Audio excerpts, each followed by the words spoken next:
کالوشجوه بخشش و امرا تو قرف باید که زیق نشوه ترا برا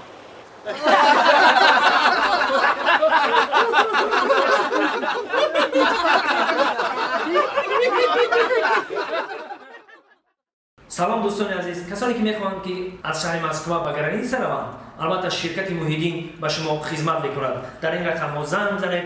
البته شرکت موحدین آماده است که هر روزه شما را به گرانیتسا برده بیارند. این شرکت موحدین در خدمت شما.